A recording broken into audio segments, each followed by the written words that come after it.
ஆசை இருக்கு தாசில் செய்ய, அதிர்ஷ்டம் இருக்கு மாடு மேய்க்க. ஒழுங்கா படிக்காத பிள்ளைகளை இப்படிதான் திட்டி தீப்பாங்க பெரியவங்க.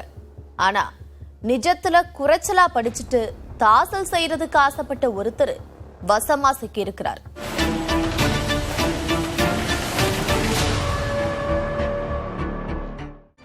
சில வியாதிகளுக்கு அலோபதி மருந்துகளை விட பாரம்பரிய மருந்துகளுக்கு தான் மக்கள் அதிக முக்கியத்துவம் கொடுக்கறாங்க. அதை தெரிஞ்சு வச்சிருக்கிற சிலர் உடல்நலம் சார்ந்த மக்களோட பயத்தை மூலதனமா பயன்படுத்தி அதை காசாக்க ட்ரை பண்ணிட்டு வராங்க. இதுல போலியான டாக்டர்களும் இருக்காங்க.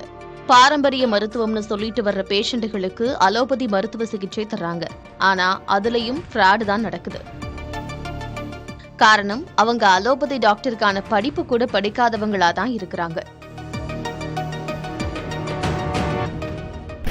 அப்படி 10வது வரைக்கும் படிச்சுட்டு அலோபதி மருத்துவம் பார்த்த போலி டாக்டர் ஒருத்தர் இப்ப போலீஸ் கிட்ட வசமா சிக்கி இருக்கிறார். கோவை மாவட்டம் மேட்டுப்பாளையம் பக்கத்துல காரமடை கண்ணார்பாளையத்துல கவிதா கிளினிக்குங்கிற பேர்ல தான் இவர் ஹாஸ்பிட்டல் வச்சிருக்கிறாரு. மூலம் பௌத்திரத்துக்கு சிறந்த முறையில் ட்ரீட்மெண்ட் தரப்படும்னு கிளினிக்கை விளம்பரப்படுத்தியிருந்தார். சரி, பாரம்பரிய மருத்துவமா இருக்கும் போலன்னு நினைச்சு நிறைய பேர் அவர்கிட்ட ட்ரீட்மெண்ட்டுக்கு போயிருக்கிறாங்க. ஆனா வந்தவங்க எல்லாருக்குமே ஊசியை போட்டு மாத்திரையை கொடுத்து அலோபதி ஸ்டைல்ல மருத்துவம் பார்த்திருக்கிறாரு டாக்டர். அவரோட பேரு தீப் பிஸ்வாஸ். பார்க்க தோரணையா இருந்தாலும் அவரோட அணுகுமுறை, பேச்சு இதெல்லாம் ஏதோ டவுட்டை கிளப்பியிருக்கு. ஸோ ட்ரீட்மெண்ட் எடுத்துக்கிட்டவங்கள சிலர் அவரை பத்தி சுகாதாரத்துறைக்கு கம்ப்ளைண்ட்டை தட்டி விட்டுருக்காங்க.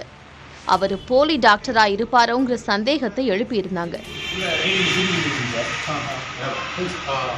உடனடியா களத்தில் இறங்கினாங்க சுகாதாரத்துறை அதிகாரிகள்.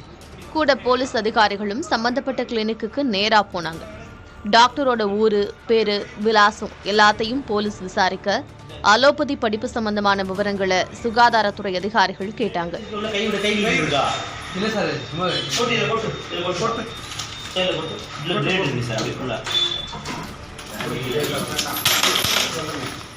ஊசி மாத்திரை பத்தின டீடைல்ஸையும் அடுக்கடுக்கா கேட்க மனுஷன் அப்படியே ஆடி போய் வியத்து விறுவிறுக்கு நின்னாரு.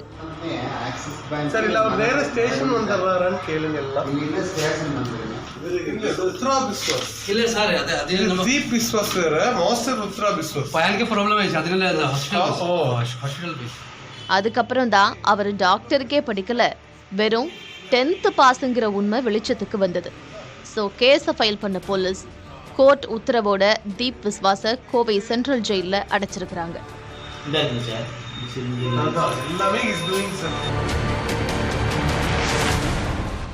வியாதின்னு வந்துட்டா பெருசு சிறுசுன்னு எந்த பாகுபாடும் கிடையாது. ஏன்னா எல்லாத்துக்கும் வலி ஒண்ணுதான். அதுக்காக சின்ன சின்ன வியாதிகளுக்கெல்லாம் முறையா படிக்காம டாக்டரா ஸ்டெதஸ்கோப்பை மாட்டிக்கிறதெல்லாம் ஓவர்.